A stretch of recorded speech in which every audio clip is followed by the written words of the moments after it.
কোন সেই 6টি গুণ যে গুণ একজন মুত্তাকি মানুষের মধ্যে অবশ্যই থাকতে হবে, এবং এই গুণগুলো আমাদেরকে কিয়ামতের ভয়াবহতম দিনে আল্লাহর কাছ থেকে মাগফিরাত এনে দিবে এবং জান্নাত নিশ্চিত করে দিবে।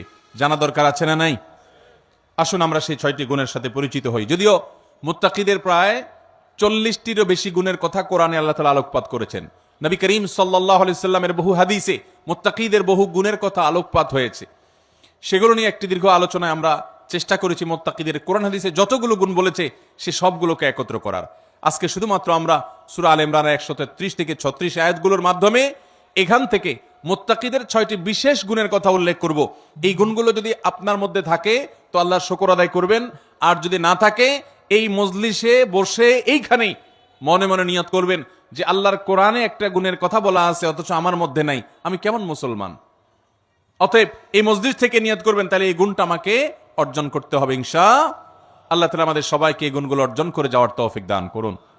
মোহতারাম হাজরিন, আল্লাহ রাব্বুল আলামিন বলেছেন ওয়াসারিউ ইলা মাগফিরাতিন মির রাব্বিকুম ওয়া জান্নাতিন আরদুহা কাআরদিস সামাওয়াতি ওয়াল আরদ।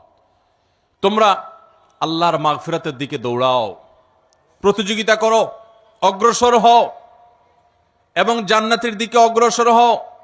যে জান্নাতের প্রস্থ এই নবমণ্ডল এবং ভূমণ্ডল সমূহের যে দূরত্ব আছে, এ দুইয়ের মধ্যে যত পার্থক্য আছে এরকম, সেই জান্নাতের দিকে তোমরা দৌড়াও, প্রতিযোগিতা করো, সেদিকে অগ্রসর হও, মুসারাআ করো। আল্লাহর মাগফিরাত এবং জান্নাতের দিকে তোমরা অগ্রসর হও, সেদিকে অগ্রসর হও, সেদিকে আগাও। যেই জান্নাত আল্লাহ তৈরি করেছেন উইদ্দাত লিল মুত্তাকিন, মুত্তাকিদের জন্য। জান্নাত কাদের জন্য তৈরি হয়েছে ভাই? মুত্তাকিদের জন্য। নামে মাত্র মুসলমান, তাকওয়া তাহারাতের নামগন্ধ নাই, জান্নাত তাদের জন্য তৈরি হয় নাই ভাই। জান্নাত তৈরি হয়েছে আল্লাহর সেসব বান্দাদের জন্য যারা শুধু নামে মুসলমান না, যারা মুসলমানের মধ্যে আফার ক্লাসের মুসলমান, যারা মুত্তাকি। আল্লাহ তাআলা আমাদের সবাইকে মুত্তাকি হওয়ার তৌফিক দান করুন। ভাইরা আমার, মুত্তাকি হওয়ার চেষ্টা করবো তো ইনশাআল্লাহ। আসুন মুত্তাকিদের বৈশিষ্ট্য জেনে নেই। কি তাদের বৈশিষ্ট্য? 1 নম্বরের বৈশিষ্ট্য আল্লাহ তাআলা বলছেন আল্লাযীনা ইউনফিকুনা ফিস সাররাই ওয়াদ দাররা। 1 নম্বরের বৈশিষ্ট্য হলো তারা সুখে দুঃখে, যখন তাদের সচ্ছলতা থাকে তখন, আবার যখন টাকা পয়সার টানাটানি থাকে তখন, সব সময় তারা আল্লাহকে খুশি করার জন্য যে জায়গায় দান করলে আল্লাহ খুশি হবেন, ভালো কাজে, অসহায় মানুষের সেবায়, মসজিদ মাদ্রাসায়, কল্যাণমূলক কাজে, সাদকায়ে জারিয়ায়, যে কোনো ভালো কাজে আল্লাহকে খুশি করার জন্য দান করে। দুনিয়ার মানুষের জন্য কাছে বাহবা পাওয়ার জন্য না, দান কার জন্য হবে? আল্লাহকে খুশি করার জন্য। এমনকি আরশের নিচে ছায়া পাওয়া মানুষগুলোর মধ্যে থেকে 7 শ্রেণী মানুষের ভিতরে 1 শ্রেণী হলো যারা দান করে, এমন ভাবে দান করে যে তারা এক হাতে দান করে, অন্য হাতও টের পায় না। আর আমাদের তো আজকাল আল্লাহ তাআলা কোনো ভালো কাজ করার তৌফিক দিলে, একটু দানের তৌফিক দিলে, আমরা নাম বলতে বলতে, প্রকাশ করতে করতে, নাম ফুটাইতে ফুটাইতে, জাহির করতে করতে ওইটার সওয়াবের আর কিছুই বাকি থাকে না, বরং সেটা শিরকে আসগরের গুনাহে লিপ্ত হয়ে যেতে হয় রিয়া করার কারণে। মোহতারাম হাজরিন, এই জন্য মুত্তাকিদের 1 নম্বরের বৈশিষ্ট্য হলো সচ্ছলতায় অনেকে দান করে, কিন্তু আল্লাহর এই মুত্তাকি বান্দারা শুধু সচ্ছল থাকলেই দান করবে না, দিনকাল যখন একটু খারাপ যায়, কেনা বেচা দোকানে একটু কম হয়, তখনও সে অকাতরে দেয়, দিতে থাকে, কোনো কার্পণ্য করে না।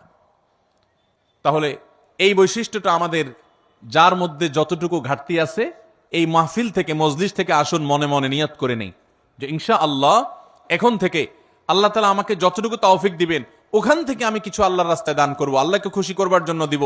এবং যখন আমদানি ইনকাম অনেক ভালো তখনও দিব, যখন ইনকাম নাই, একেবারে টানাটানি আছে, ওখান থেকে একটু বাঁচিয়ে হলেও দিব। কারণ আল্লাহ তাআলা আমার দানের পরিমাণ দেখবেন না, আল্লাহ দেখবেন আমার সামর্থ্যের তুলনায় আমি কতটুকু করলাম। ঠিক না বে ঠিক? ভাইরা আমার, সাহাবা একরাম যা দান করেছেন রাদিয়াল্লাহু তাআলা আনহুম আজমাইন, তারা যা দান করেছেন, আজকের যুগে এমন বহু লোক বাংলাদেশে আছে, পৃথিবীতে অনেক দানবীর আছে যারা এত কোটি কোটি টাকা, মিলিয়ন মিলিয়ন বিলিয়ন বিলিয়ন টাকা আল্লাহর রাস্তায় দান করে, দ্বীনের কাজে দিয়ে দেয়, মানুষের সেবায় দান করে, হয়তো ইখলাসের সাথেও দান করে। পরিমাণ এত বেশি যে সব সাহাবী মিলেও এত টাকা দান করার সুযোগ পান নাই। কথা বুঝেন নাই? সাহাবীদের যুগে এত সহায় সম্পদ তো ছিল না, তারা যা দান করেছেন যদি পরিমাণ একত্র করেন, তাহলে আজকের যুগে এমন বহু পয়সাওয়ালা আছেন যে এক একটা মসজিদ মাদ্রাসার পিছনে 20-50-100 কোটি আরো অনেক বেশি খরচ করে ফেলেছেন, আছে না নাই? দেখা যাবে যে সাহাবায়ে কেরাম সবাই মিলে যা দান করছেন সেগুলোর বাজার মূল্য বের করলে এরকম একজনের দানের সমানও হবে না। এই হলো পরিমাণের অবস্থা। এবার আসেন দেখি ফজিলত এবং মর্যাদার অবস্থা। নবী করিম সাল্লাল্লাহু আলাইহি সাল্লাম বলেছেন সাহাবীদের সম্পর্কে, তোমাদের কেউ যদি উহুদের পাহাড় সমপরিমাণ স্বর্ণ আল্লাহর রাস্তায় দান করে, তো আল্লাহর নবী সাল্লাল্লাহু আলাইহি সাল্লামের সাহাবীদের কেউ সামান্য এক মুদ পরিমাণ অথবা তার চাইতেও কম পরিমাণ আল্লাহর রাস্তায় কিছু দান করলে সেটার যে পরিমাণ সওয়াব হবে, তোমাদের উহুদ পাহাড় সম পরিমাণ স্বর্ণের দানের সওয়াব ততটুকু হবে না। কিসের কারণে ভাই? তাদের দানের ভিতরে যে ইখলাস ছিল, তাদের জানের ভিতরে যে নিষ্ঠা ছিল, নিয়তের ভিতরে যতটা নির্ভেজাল ছিল, আমাদের দান আজ এতটা নির্ভেজাল। তাদের উপার্জন যত হালাল ছিল, তাদের ভেতরকার নিয়ত যত খালেস ছিল, আমাদেরটা ততটা না। এই জন্য ভাইরা, মুত্তাকি মানুষ হিসাবে আমরা সুখে দুঃখে সর্বাবস্থা দান করব। শুধু দান করলে হবে না, আল্লাহকে খুশি করার জন্য দান করব। আর্থিক ইবাদত পয়সা করে দান করলে এই ইবাদতটার মধ্যে ভেজাল বেশি ঢুকে। এই ইবাদতটার মধ্যে ভেজাল কেন ঢুকে? ভেজাল কারণ নিজের ভেতর থেকে নফস বলে, প্রবৃত্তি বলে, মন বলে, এতগুলো টাকা দিয়ে দিলাম, একটা বারের জন্য যদি আমার নামটা ঘোষণা না দেয় কেমন হয়? আমরা একটু বলতে পছন্দ করি, জাহির করতে পছন্দ করি। কিছু মানুষকে শুনাইতে পারলে নিজের কাছে একটু ভালো লাগে যে হ্যাঁ, তারা জানবে আমি দান করছি। এই রোগটা আমাদের মধ্যে আছে না নাই? ভাইরা আমার, এটা কোনো ভালো গুণ না। হ্যাঁ, কোনো ব্যক্তি যদি প্রকাশ্যে দান করে, মজলিসে দাঁড়াইয়া 50,000 1 লাখ টাকা কোনো ভালো কাজে দিবে নিয়ত করেন, তার উদ্দেশ্য থাকে যে আমার এটা শুনে আমার বন্ধু বান্ধব অনেকে আছেন তারাও অগ্রসর হবে, তাহলে সেটা ভালো। মানুষকে উৎসাহিত করার উদ্দেশ্যে করছি, আমি দানবীর এটা জানানোর দরকার নেই, এই উদ্দেশ্যে করলে ভালো। কিন্তু ভাইরা আমার, কিছু দান থাকতে হবে যেই দানগুলো আমি জানি, আমার রব জানেন, আমার স্ত্রীও জানেন না, আমার বন্ধু বান্ধবও জানেন না, মা বাবাও জানেন না, ছেলে মেয়েরাও জানে না। এরকম কিছু দান রাখার চেষ্টা করতে হবে ইনশাআল্লাহ। আপনি গোপনে গোপনে একজন গরিবকে নিয়মিত টাকা পয়সা দিয়ে যান, একটা গরিব ফ্যামিলিতে নিয়মিত কিছু চাল কিনে দেন, নিয়মিত কিছু ভালো কাজ করেন, একটা মাদ্রাসায় কিছু টাকা নিয়মিত দেন। আপনি জানেন আর আপনার মালিক জানে, পরিবারের কাউকে জানেন না, বলার না। এরকম কিছু নিরালা, এরকম কিছু নিবৃতে দান করার চেষ্টা করবো তো ইনশাআল্লাহ। আজকাল ফেসবুকের যুগ, ইউটিউবের যুগ, সোশ্যাল মিডিয়ার যুগ। 2-4-10 টাকা দান করার পর ওইটা জাহির করতে করতে, পোস্ট করতে করতে, ওইটার জন্য লাইক কমেন্টের ধান্দা করতে করতে আমরা আমাদের আমলগুলোকে বরবাদ করে ফেলি। ঠিক না ঠিক ভাই? অতএব সুখের সময় দান তো অনেকেই করে, দুঃখে কষ্টের সময়, টানাটানির সময় আমরা দান করবো তো ইনশাআল্লাহ। যতটুকু আছে ওখান থেকে কষ্ট করে দান করব। অনেক সময় কষ্টের সময়ের 10 টাকা সচ্ছল সময়ের 10,000 টাকার চাইতে বেশি উত্তম হতে পারে। আল্লাহ দেখবেন যে আপনার আছেই 100 টাকা, সেখান থেকে আপনি 10 টাকা দিয়ে দিয়েছেন, আরেকজনের লক্ষ লক্ষ টাকা আছে, সেখান থেকে 10,000 দিছে, অতএব ত্যাগের পরিমাণ বেশি। অতএব সর্বাবস্থা দান করবো তো ইনশাআল্লাহ।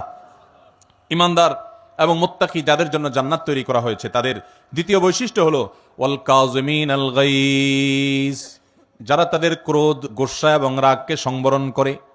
বহু মানুষ আছে ভাইরা আমাদের সমাজে, রাগ উঠলে আর মাথা ঠিক থাকে না, আছে না নাই? বরং বেশিরভাগ মানুষই আমরা এই রোগের রোগী। কি বলেন? রাগ উঠলে মাথা ঠিক থাকে না।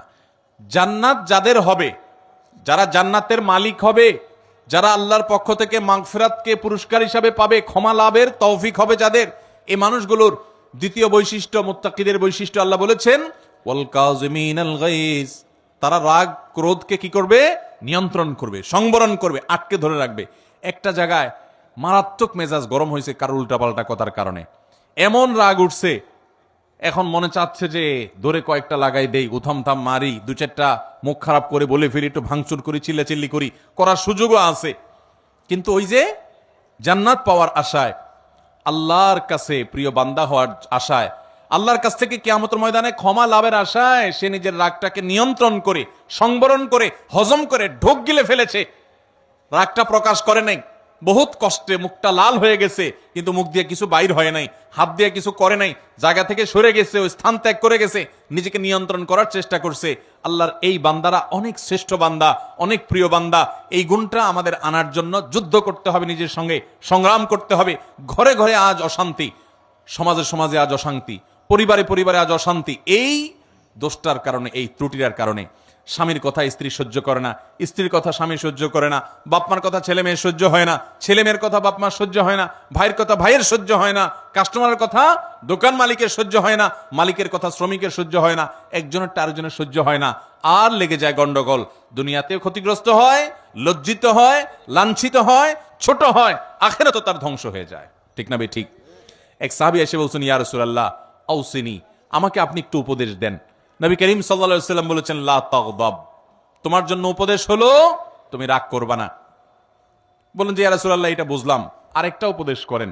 নবী করিম সাল্লাল্লাহু আলাইহি ওয়াসাল্লাম বলেছেন, দ্বিতীয় উপদেশও হলো রাগ করবা না। বলে ইয়া রাসূলুল্লাহ বুঝলাম, আরেকটা করেন।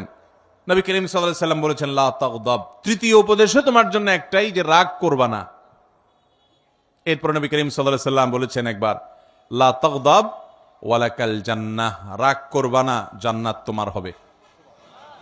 রাগ করবা না, জান্নাত তোমার হবে। বদরাগী বদমেজাজি ভাইরা বোনেরা আমার, নিজেকে নিয়ন্ত্রণ করার চেষ্টা করব তো ইনশাআল্লাহ। মনে রাখবেন, রাগ আসলো আর ছেড়ে দিলেন যেখানে সেখানে, মাত্রা জ্ঞান রাখলেন না কার সামনে কোন জায়গায় কতটুকু রাগ ছাড়া যাবে, কতটুকু রাগ ছাড়লে আপনার মুখ খারাপ হবে না, আপনার দ্বারা আল্লাহর হারাম কাজ হবে না, গুনাহ হবে না, আল্লাহর সীমা লঙ্ঘন হবে না, সেই মাত্রা জ্ঞান রেখে পরিমাপ করে করে রাগ জাহির করতে হবে, নিজেকে নিয়ন্ত্রণ করতে হবে। নবী করিম সাল্লাল্লাহু আলাইহি ওয়াসাল্লাম বলেছেন, সবচেয়ে বড় বীর বাহাদুর হলো যে ব্যক্তি রাগের সময় নিজেকে নিয়ন্ত্রণ করতে পারে। অনেক শরীরে শক্তি আছে, এটা আসল বীরত্ব না, রাগের চোটে শরীরে আগুন ধরে গেছে, মাগার নিজেকে বহুত কষ্ট করে ঠান্ডা করে রাখছে। রাগ নিয়ন্ত্রণ করতে পারে না দেখে ওই জায়গা থেকে বের হয়ে গেছে, মোবাইলের আগ উঠে গেছে দেখে মোবাইল কেটে বন্ধই করে দিছে। রাগ বেশি হয়ে গেছে দেখি দাঁড়ানো থেকে বসে গেছে, বসা থেকে শুয়ে গেছে, উজু করে নিয়েছে, তারপরেও নিজেকে কন্ট্রোলে রাখছে, রাগের কারণে পরিস্থিতি খারাপ হতে দেয় নাই। এই মানুষগুলো আল্লাহর প্রিয় বান্দা। আমরা চেষ্টা করবো তো ইনশাআল্লাহ। দেখেন, জান্নাত যার তার জন্য না ভাই।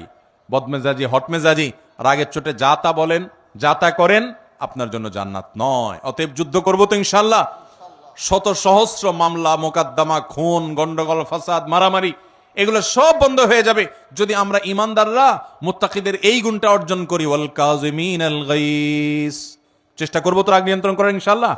নাম্বার 3, ওয়াল আফিনা আনিন নাস। 3 নম্বর বৈশিষ্ট্য হলো এই মুত্তাকিদের জন্য, যাদেরকে আল্লাহ তাআলা মাগফিরাত পুরস্কার হিসাবে দিবেন। দুনিয়া থেকে মানুষ যাবে আখিরাতে ভয়ে নিজের অপরাধ পাপাচার নিয়ে পেরেশান থাকবে, আল্লাহ তাআলা বলবেন পুরস্কার নাও, পুরস্কার। পুরস্কার কি? তোমার সব গুনাহ মাফ করে দিলাম আর তোমার জন্য জান্নাত বরাদ্দ করে দিলাম। সেই বৈশিষ্ট্যগুলো অর্জন করতে পারলে, 6টা বৈশিষ্ট্য অর্জন করতে পারলে এই 2টি নিয়ামত পাওয়া যাবে ইনশাআল্লাহ। তার ভিতরে 3 নম্বর বৈশিষ্ট্য হলো ওয়াল আফিনা আনিন নাস, মানুষকে ক্ষমা করতে জানতে হবে। এটার জন্য একটা বড় কলিজা লাগে, ছোট লোকরা এটা পারে না ভাই, ছোট মনের মানুষ, ছোট কলিজার মানুষ এটা পারে না। কি আমার সাথে এমন কথা বললো, এত বড় সাহস, এটা জীবনে ভুলা যায় না, আমি এটা কোনোভাবে ভুলতে পারবো না, না এটা আমার চোখের সামনে যেন না আসে। ঠিক আছে, রাগ যখন ওঠে, মাথা যখন হটমেজাজ হয়, তখন আপনার 1 দিন 2 দিন 3 দিন পর্যন্ত এরকম থাকতে পারে। শরীয়ত আপনাকে এতটুকু অনুমোদন করে, ঠিক আছে, রাগের চোটে মাথা গরম হয়ে 3 দিন আপনি এটা করতে পারেন।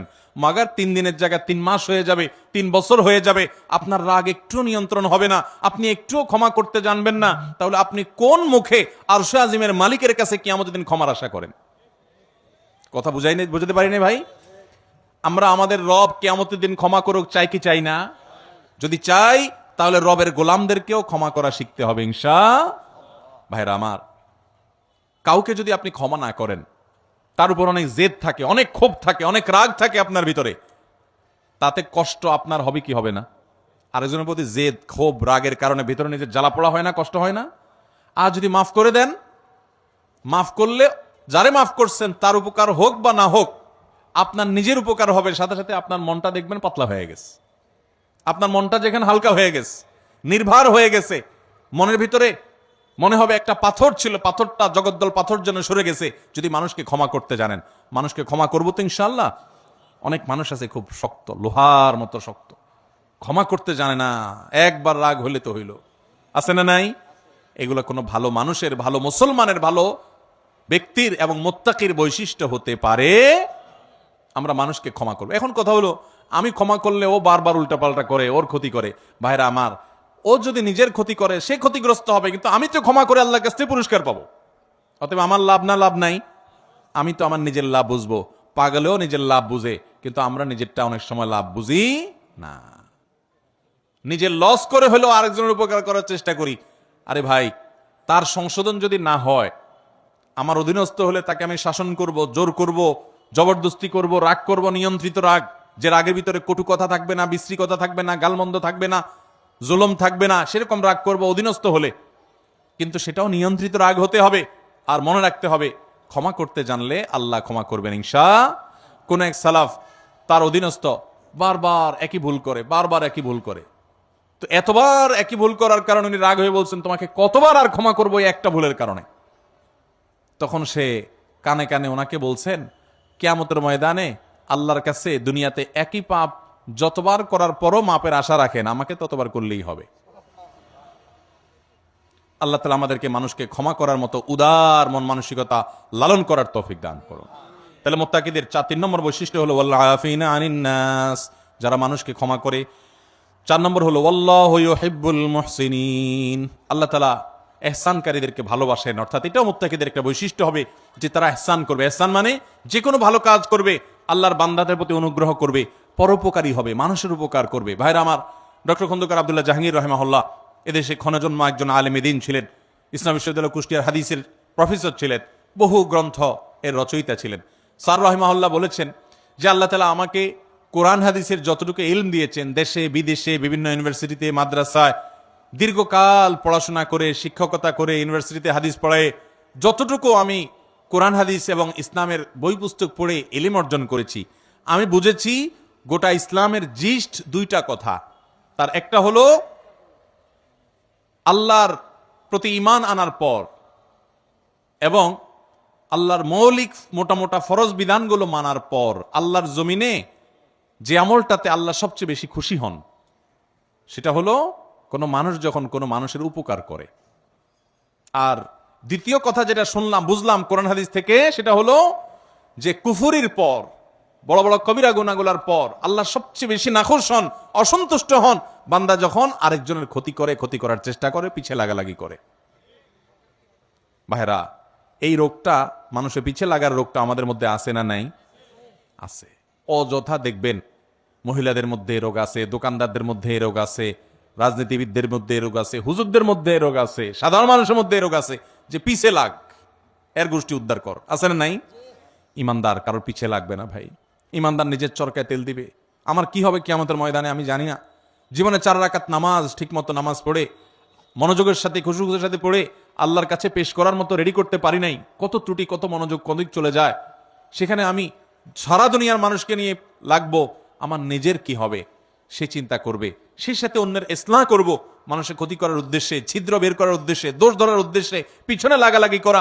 ধর্মের নামে, ইসলামের নামে আমরা অনেক সময় এক গ্রুপ আর গ্রুপের বিরুদ্ধে লাগি কি লাগি না ভাইয়েরা, ফেসবুকে, সোশ্যাল মিডিয়াতে, অনলাইনে, অফলাইনে। তো ইমানদার এটা করবে না। ইমানদার পরোপকারী হবে, মানুষের কল্যাণকামী হবে, ইহসান করবে এবং যে কোনো ভালো কাজ পাইলেই সেটা করার চেষ্টা করবে। আল্লাহু ইউহিব্বুল মুহসিনিন। 5 নম্বর বৈশিষ্ট্য হলো ওয়াল্লাযীনা ইযা ফাআলু ফাহিশাতান আও যালামু আনফুসাহুম যাকারুল্লাহ, যারা কোনো অশ্লীল, অন্যায়, জেনা, ব্যভিচার, অপরাধমূলক যে কোনো কর্মকাণ্ড, কোন একটা গুনাহের কাজ করে ফেলেছে, কারো গীবত করে ফেলেছে, কাউকে কষ্ট দিয়ে ফেলেছে, বা কোন একটা গুনাহ করে ফেলেছে। ওয়াল্লাযীনা ইযা ফাআলু ফাহিশাতান আও যালামু আনফুসাহুম, অথবা নিজের প্রতি নিজে অবিচার করেছে। ভাইরা আমার, আমরা গুনাহ করলে কার ক্ষতি হয়? আল্লাহর ক্ষতি হয়। আল্লাহর কোনো হুকুম লঙ্ঘন করলে আল্লাহর ক্ষতি হয়। আল্লাহর কোনো ঠেকা আছে ভাই? আমরা দুনিয়ার সব মানুষ মিলে যদি একত্র হয়ে সবাই মিলে যদি হারামে চলে যাই, আল্লাহর কোনো লস আছে? আল্লাহর কোনো লস নাই। আর আমরা সবাই মিলে যদি আল্লাহর গোলামি শুরু করে দিই, আল্লাহর কোনো লাভ আছে? আল্লাহর কোনো ঠেকা নাই ভাই। তো এই জন্য নিজে অপরাধ করে, পাপ করে যে নিজের প্রতি অবিচার করি, আও যালামু আনফুসাহুম, নিজের প্রতি যদি নিজে অবিচার করেন, অশ্লীল কাজে লিপ্ত হন, এরকম কোন কাজ করার পর যাকারুল্লাহ, আল্লাহর কথা স্মরণ হয়, রে আমার সৃষ্টিকর্তা আল্লাহ তো দেখছেন, তার কাছে তো জবাবদিহি করতে হবে, এটা মনে হওয়ার সঙ্গে সঙ্গে ফাস্তাগফারু লিযুনুবিহিম, সাথে সাথে ওই অপরাধের জন্য আল্লাহর কাছে মাপ চায়। ওয়া মান ইয়াগফিরুয যুনুবা ইল্লাল্লাহ, আর সে জানে আল্লাহ ছাড়া কেউ মাফ করতে পারবে না এই অপরাধ থেকে। এই জন্য সে আল্লাহর কাছে ওইভাবে কায় মনোবাক্যে মাফ চায়। এই বৈশিষ্ট্যটা থাকবে যাদের, মুত্তাকিদের, যে কোনো গুনাহ হলে মানুষ হিসাবে গুনাহ হয়ে যেতে পারে, যখনই গুনাহ হয়ে যাবে সাথে সাথে বিলম্ব না করে দ্রুততার সাথে আল্লাহর কাছে মাফ চাইবে। আল্লাহর কথা স্মরণ হবে, আরে আমি তো এটা করতে পারি না, ইমানদার হিসাবে, জান্নাত প্রত্যাশী মানুষ হিসাবে সে আল্লাহর কাছে মাফ চাবে। 6 নম্বর বৈশিষ্ট্য হলো ওয়ালাম ইউসিরু আলা মা ফাআলু ওয়া হুম ইয়ালামুন। এবং একটা পাপ একবার হয়ে গেলে নিজেকে নিজে সে ভৎসনা করে, রাগ করে, নিয়ন্ত্রণ করে, আর সে সেই অপরাধের ধারে কাছেও যায় না। একবার হয়ে গেছে, আল্লাহর কাছে মাফ চাইছে, আর যেন না হয় সেজন্য সে আপ্রাণ চেষ্টা করে। এটা হলো 6 নম্বরের বৈশিষ্ট্য। এই বৈশিষ্ট্যগুলো আবারও আমি এক নজরে বলে দিচ্ছি। নাম্বার 1, যারা দান করে সুখে দুঃখে সর্বাবস্থায়। নাম্বার 2, যারা নিজের রাগ গুসাকে নিয়ন্ত্রণ করে, কন্ট্রোল করে। নাম্বার 3, যারা মানুষকে ক্ষমা করে। নাম্বার 4, যারা মানুষের প্রতি ইহসান করে এবং যে কোনো ভালো কাজ সে করার চেষ্টা করে। নাম্বার 5, কোনো অশ্লীল কাজ করলে, কোনো গুনাহের কাজ করলে, নিজের প্রতি নিজে জুলুম অবিচার করে ফেললে সাথে সাথে আল্লাহর কথা স্মরণ হওয়ার সাথে সাথে সে ক্ষমা চায়, মাপ চায়, ফিরে আসে। আর নাম্বার 6, সেই পাপ কাজ আর কখনো করে না। এই 6টি বৈশিষ্ট্য যাদের থাকবে, আল্লাহ বলেছেন উলাইকা জাযাউহুম মাগফিরাতুম মির রাব্বিহিম ওয়া জান্নাত। এই লোকগুলোর আল্লাহর পক্ষ থেকে কিয়ামতের ময়দানে এই 6টা বৈশিষ্ট্য নিয়ে যদি কেউ যেতে পারে, তো আল্লাহর পক্ষ থেকে সে ক্ষমা এবং মাগফিরাত এটা পুরস্কার হিসাবে গ্রহণ করবে এবং জান্নাত লাভ করবে। তাজরি মিন তাহতিহাল আনহার, যার তলদেশ দিয়ে নহর প্রবাহিত হবে, সেই চিরসুখের ঠিকানা জান্নাত পাবে। খালিদিনা ফিহা, সেখানে সে চিরকাল থাকবে। ওয়া নি'মা আজরুল আমিলিন, আর আল্লাহর জন্য আমলকারী বান্দাদের পুরস্কার কতই না সুন্দর এবং উত্তম হবে ইনশাআল্লাহ। মুত্তাকিদের এই 6টা গুণ অর্জন করার চেষ্টা করব তো ইনশাআল্লাহ। আমি যেটা শুরুতে বলেছি এখন আবারও বলছি, আপনার আমার ভিতরে সেটা আছে না নাই ওইটা রিলেট করি, ওইটা খেয়াল করি, যেটা নাই ওইটা আনার চেষ্টা করি, করবো তো ইনশাআল্লাহ। আল্লাহ তাআলা আমাদের সবাইকে তৌফিক দান করুন।